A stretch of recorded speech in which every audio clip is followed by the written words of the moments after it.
തുറക്കൂ.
വിജയനെ കൊല്ലാൻ ശ്രമിച്ചാൽ ആരായാലും ഇന്നിവിടെ എത്തുമെന്ന് എനിക്കറിയാമായിരുന്നു. കാരണം വിജയ് മരിച്ചില്ലല്ലോ. എന്റെ കണക്കുകൂട്ടലുകൾ തെറ്റിയില്ല.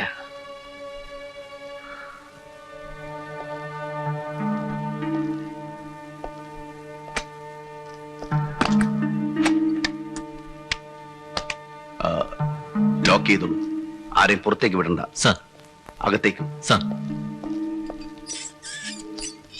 നിനക്കിപ്പോ മനസ്സിലായില്ലേ നിന്റെ സുഹൃത്ത് എങ്ങനെയുള്ള ആളാണെന്ന്?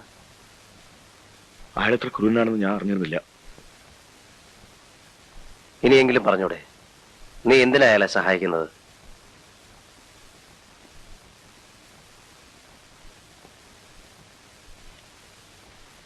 ഇന്ത്യക്കകത്തും പുറത്തും പ്രവർത്തിക്കുന്ന ഭീകരന്മാർക്ക് തോക്ക് സപ്ലൈ എന്നൊരു സംഘമുണ്ട്. ആ സംഘത്തിന്റെ ഇവിടുത്തെ ആളാണ് ഞാൻ. ഒരിക്കൽ കമ്മീഷൻ ഞങ്ങളുടെ ആസ്ഥാനം റെയ്ഡ് ചെയ്തു. കുറെ പണവും തോക്കും പിടിച്ചെടുത്തു. അന്നൊരു വ്യവസ്ഥയിൽ കമ്മീഷണർ എന്നെ രക്ഷിക്കാമെന്ന് പറഞ്ഞു. നിന്നെ ഞാൻ രക്ഷിക്കാം. പക്ഷേ നീ ഞാൻ പറയുന്ന പോലെ ചെയ്യണം. ഞാൻ പറയുന്ന സ്ഥലങ്ങളിൽ, ഞാൻ പറയുന്ന സമയങ്ങളിൽ എനിക്കാവശ്യമുള്ള തോക്ക് നീ എത്തിച്ചേരണം. എന്റെ ആവശ്യം കഴിഞ്ഞാൽ നീ തന്നെ അത് തിരിച്ചു കൊണ്ടുപോയി സൂക്ഷിക്കണം. എന്നോടൊരു ചോദ്യവും ചോദിക്കരുത്. എന്നെങ്കിലും നിന്നിൽ നിന്ന് ഈ രഹസ്യം ചോർന്നു പോകുന്നുവെന്ന് എനിക്ക് തോന്നിയാൽ അന്ന് നിന്റെ കഥ കഴിയും. അദ്ദേഹം പറഞ്ഞതൊക്കെ ഞാൻ ചെയ്തു. വേറെ വഴിയില്ലാത്തതുകൊണ്ട്.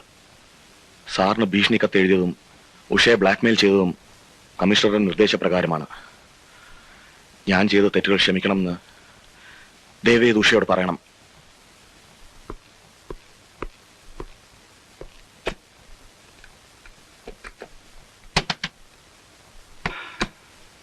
എന്താ? ഹരിക്കൊരു ആക്സിഡന്റ് പറ്റി. പേടിക്കാനൊന്നുമില്ല. ഹോസ്പിറ്റലാണ്. നമുക്ക് അങ്ങോട്ട് പോകാം. ഞാനും വരുന്നു. വേണ്ട, വീട്ടിലാരെങ്കിലും വേണ്ടേ? വരൂ.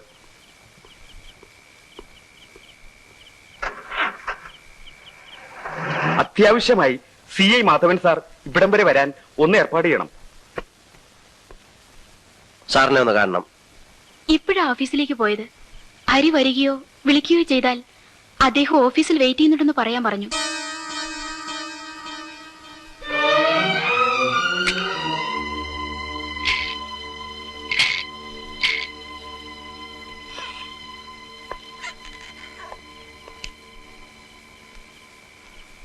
Take your seat. ഇനി എന്താ പ്രോഗ്രാം? സാർ വളരെ സീനിയർ ആണല്ലോ.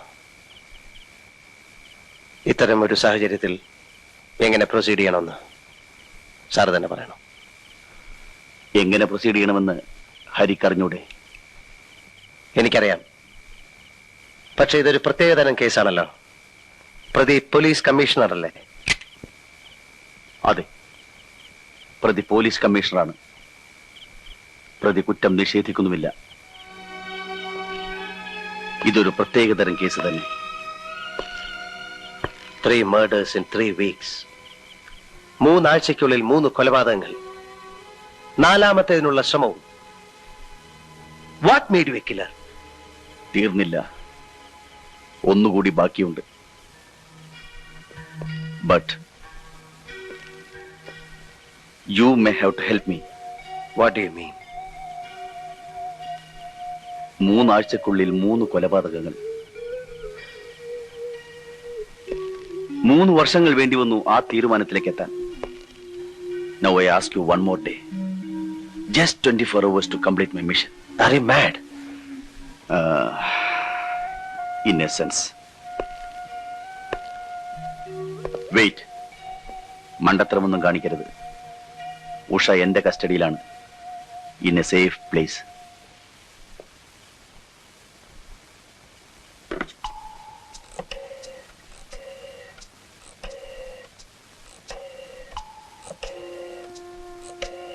ഹലോ ഹലോ ഹരിയുടെ വീട്. ഹലോ, ആരാണ്? ഞാനാണ്. അയ്യോ സാർ, സാറിന് ആക്സിഡന്റ് പറ്റിയെന്ന് പറഞ്ഞ് കമ്മീഷണർ സാർ ഇവിടെ വന്നു. ഉഷക്കുഞ്ഞായും കൂട്ടിക്കൊണ്ട് പോയല്ലോ. സാറിന് എങ്ങനെയുണ്ട് ഇപ്പോ? ആശുപത്രിയിൽ നിന്നാണോ സാർ സംസാരിക്കുന്നത്? സാർ ആശുപത്രിയിൽ നിന്നാണോ? സോറി, എനിക്കത് ചെയ്യേണ്ടി വന്നു. ഹരി വളരെ സ്മാർട്ട് ആയതുകൊണ്ട്. ഇപ്പോ എനിക്കൊരു ദിവസം തരുമല്ലോ. നോ. ഉഷ ഒരു സേഫ് പ്ലേസിലാണെന്നേ ഞാൻ പറഞ്ഞുള്ളൂ. അവളുടെ ജീവൻ ഇപ്പോഴും ഹരിയുടെ കയ്യിലാണ്. മണ്ടത്തരമൊന്നും കാണിക്കരുത്. ദുഃഖിക്കേണ്ടി വരും. എനിക്ക് ഈ സാധനം ഒരു ദിവസത്തേക്ക് കൂടി വേണം. അതിന് തടസ്സം നിന്നാൽ മനസ്സിലായി. അടുത്ത കൊലയ്ക്ക് ഞാൻ കൂട്ടുനിന്നില്ലെങ്കിൽ എന്റെ ഭാര്യയെ കൊല്ലും. അവൾ ജീവിച്ചിരിക്കണമെങ്കിൽ മറ്റൊരാൾ മരിക്കണം. എന്റെ ഭാര്യയുടെ ജീവന് വില പേശുകയാണല്ലേ? How brutal you R.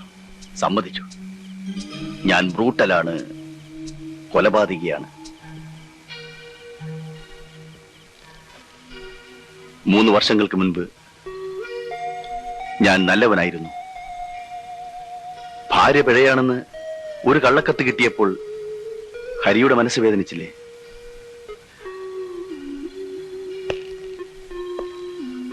അപ്പോൾ പിഴച്ച ഭാര്യയുള്ള ഞാൻ എത്രമാത്രം വേദനിക്കുന്നുണ്ടാവും. ആ വേദനയുടെ പ്രതികരണമാണ് ഈ കൊലപാതകങ്ങൾ. മനുഷ്യ മനസ്സിന്റെ പ്രവർത്തനം വളരെ വിചിത്രമാണ്. എന്റെ ഭാര്യയെ പിഴപ്പിച്ച ആരെയും ഞാൻ കൊന്നില്ല. അവരെ കൊന്നാൽ അതോടുകൂടി അവർ രക്ഷപ്പെടും. എനിക്ക് വേണ്ടത് ജീവിതാവസാനം വരെ അവരെ ദുഃഖിപ്പിക്കുക എന്നതാണ്. അതിനുവേണ്ടിയാണ് അവരുടെ നല്ലവരായ ഭാര്യമാരെ കൊന്നത്.